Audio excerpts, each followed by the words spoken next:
Bonjour et bienvenue à tous. Le sommaire de ce journal.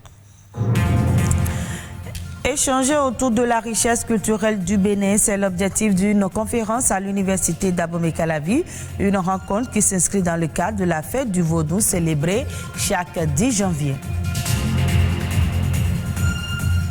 La vente des objets d'occasion est une activité rentable surtout au Bénin. Ce genre de commerce bénéfique pour le vendeur et l'acheteur n'est pas sans risque.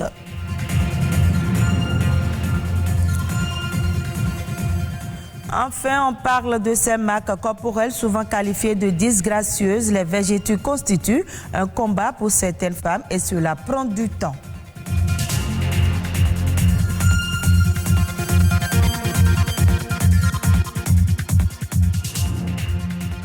Merci de votre fidélité. Le Vaudou occupe une place importante dans la culture du Bénin et son apport pour le tourisme n'est pas non moins important. Et pour marquer cela, les adeptes des religions endogènes ont célébré le 10 janvier dernier la fête du Vaudou. Dans ce cadre, les étudiants en licence professionnelle de l'unité d'enseignement de biologie ont organisé la 3e édition de la conférence public dénommé le 10 janvier et après. C'était l'occasion pour la communauté universitaire d'échanger autour des richesses de la culture béninoise. Plus de détails dans ce reportage signé Daniel Sosa. Faire du Bénin un pays très développé à travers sa culture en général et le vaudou en particulier. C'est ce qui amène ces universitaires à se pencher sur la date du 10 janvier, jour de célébration de la fête des religions traditionnelles au Bénin. Et pour l'occasion, plusieurs panélistes se sont relayés à travers des communications ayant pour socle le 10 janvier et après. Le 10 janvier, les gens se retrouvent, on danse, il y a les masques, il y a la musique. On boit. Bon, les gens sont focalisés sur le sang qui coule. Mais personne ne va au-delà. Il y a un aspect politique. Il y a un aspect économique. Il y a aussi les aspects socio-culturels. C'est sur ça qu'il faut se fonder maintenant pour élaborer les politiques de développement. Une conférence sur ce thème est capitale. C'est un acte qui est posé. Mais l'important, c'est de réveiller les consciences nationales pour comprendre l'enjeu des réalités endogènes globalement et de comment les prendre en compte dans tout ce que nous appelons politique de développement. Nos réalités endogènes sont, n'est-ce pas, la base de notre développement durable. Le 10 janvier est un acte qui nous permet de prendre conscience que derrière nos réalités endogènes, il y a des valeurs qu'il faut intérioriser, qu'il faut capitaliser. À l'heure de la mondialisation, le Bénin, riche de sa diversité culturelle, doit s'affirmer sur l'échiquier international en mettant en valeur ses différentes potentialités culturelles. Mais des défis restent encore à relever avant de parvenir à cette étape. La plupart des gens aujourd'hui pensent que Vaudou fait du mal, alors qu'en réalité, il y a une partie de la chose qui fait du bien. Ce qu'il faut faire, c'est d'inviter nos acteurs culturels. C'est d'inviter le gouvernement, d'accord, à beaucoup plus faire valoriser ce que nous avons comme atout en matière de vaudou, en matière de culture. Et quand on parle de tourisme aujourd'hui, je pense que c'est le lieu également de valoriser ce secteur-là. Parce que les Assins et tout ça, là, ça fait partie de nos patrimoines culturels. Qui parle du développement durable, parle également de la culture. Aujourd'hui, nous pouvons quand même nous lancer dans le défi de sensibiliser les nôtres. Ceux qui n'ont pas encore compris la réalité, à pouvoir quand même cerner véritablement comme nous. Il y a un travail éducatif, il y a un travail pédagogique déjà à faire pour que les plus petits qui sont affolés, quand on commence à leur parler de Sakpata, de Shango, de Dan ou de Legba, qu'ils aient moins horreur d'entendre ça, parce que c'est ça qu'on leur a mis dans la tête jusqu'à présent. Donc il faut déjà qu'à l'instant T, là, chacun de nous essaie d'incarner au quotidien, autant que possible, sa propre culture. Et à partir de cela, je pense que logiquement les choses viendront. La valorisation de la culture reste un levier sur lequel le Bénin doit s'appuyer pour atteindre un développement durable. Le marché des biens d'occasion connaît une croissance exponentielle au Bénin, une situation qui soulève des interrogations quant aux raisons de son développement et aux conséquences possibles pour les consommateurs. Qu'est-ce qui motive certaines personnes à aller vers ces objets et comment s'y prendre en cas de défaillance? Les précisions, c'est dans ce reportage. On note aujourd'hui dans nos grandes villes la vente d'objets d'occasion. Les usagers de ce vaste marché s'en sortent avec diverses fortunes.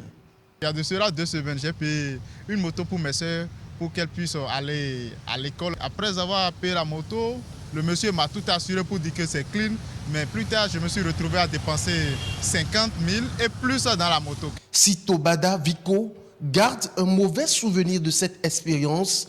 D'autres, par contre, estiment que ce n'est pas parce que les produits d'occasion sont déjà utilisés qu'ils perdent de la valeur. Ce sont des trucs résistants, les prix sont à la portée de tout le monde.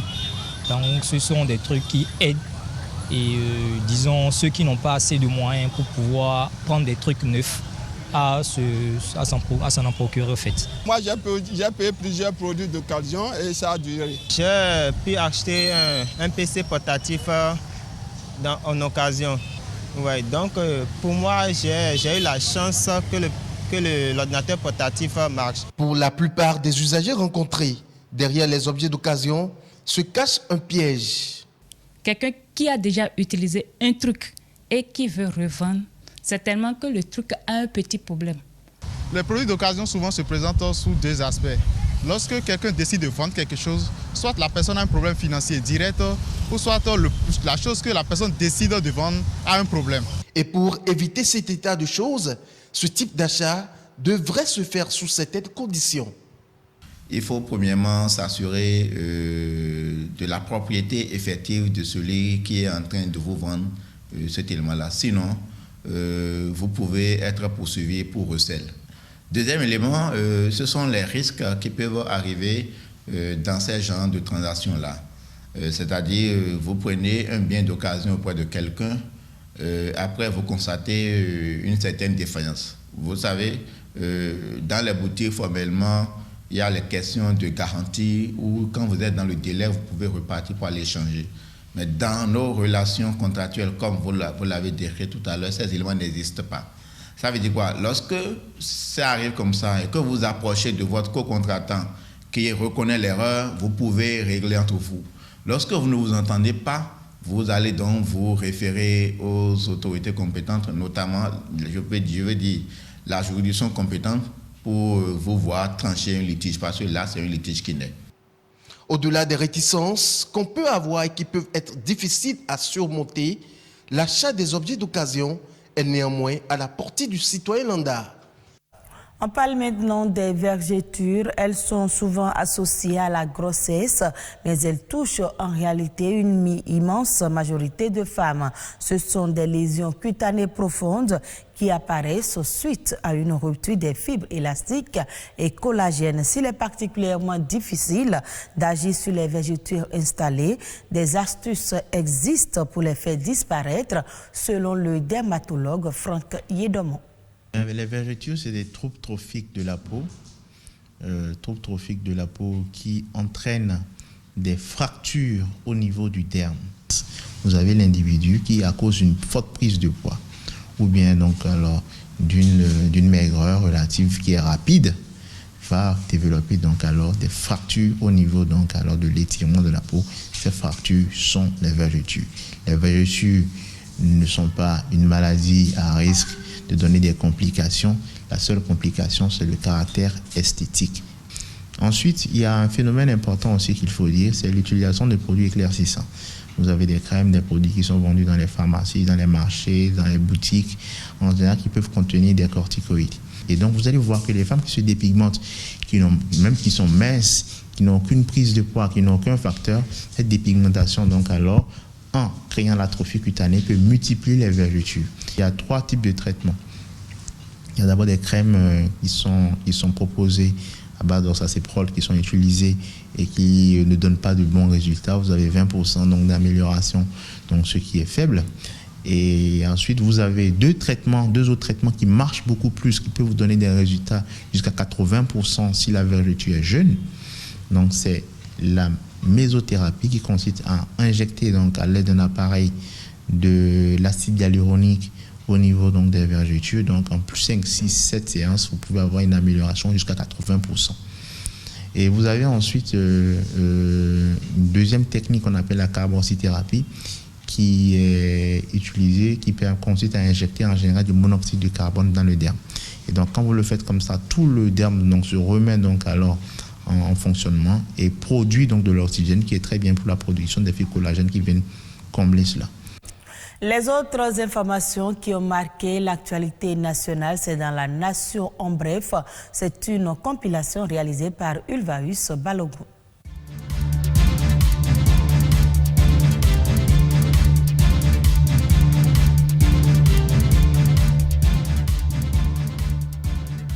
L'agence UMOA Titre a publié le compte-rendu de l'émission d'obligations assimilables du Trésor du Bénin du 7 janvier 2021. Pour une demande de 75 milliards de francs CFA, le Bénin a récolté 82 milliards de francs CFA sur le marché financier. Sur le montant global mobilisé, 63,7 milliards de francs CFA ont été proposés par des investisseurs béninois. Les investisseurs ivoiriens, burkinabés ont respectivement proposé 21,7 milliards et 21,5 milliards de francs CFA.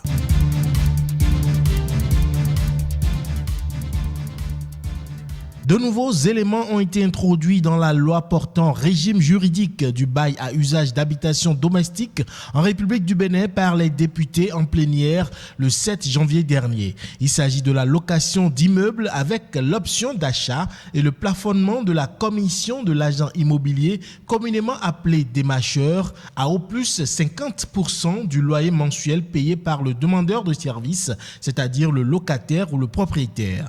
Ainsi donc, les locataires qui le désirent peuvent acheter la résidence ou l'immeuble qu'ils ont loué et la commission d'un agent immobilier ne peut excéder 50% du loyer mensuel. Selon l'Assemblée nationale, le test modificatif et complétif vient corriger un vide juridique, celui du contrat de location d'immeuble avec l'option d'achat.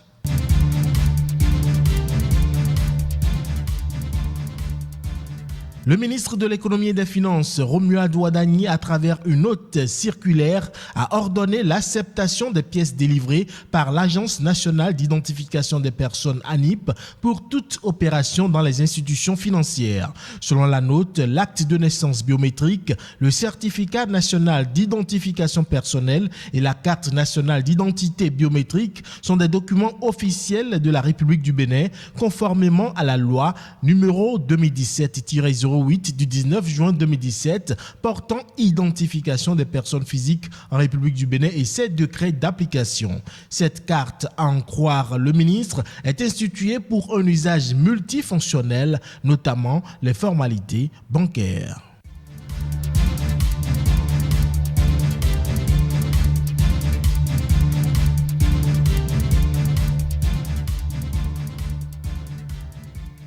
Après une difficile année 2020 marquée par une baisse de croissance et une récession dans de nombreux pays africains en raison de l'impact de la COVID-19, le continent africain devrait globalement amorcer sa reprise économique cette année. Et bien que les projections de croissance en 2021 soient relativement modérées pour l'Afrique, une poignée de pays devrait enregistrer un rebond d'activité économique assez soutenu au cours de cette année, d'après les données publiées par la Banque mondiale dans son rapport sur les perspectives économiques mondiales. Au total, ce sont 47 pays africains qui devraient connaître un certain rebond d'activité économique en 2021 avec des niveaux de taux toutefois différents. 3 autres pays du continent devraient par contre être en récession cette année. Il s'agit du Congo, de la Guinée équatoriale et du Soudan du Sud. Et ce sera tout pour ce journal que vous pouvez suivre à nouveau sur le www.ortb.bj. Merci à vous de nous avoir suivis.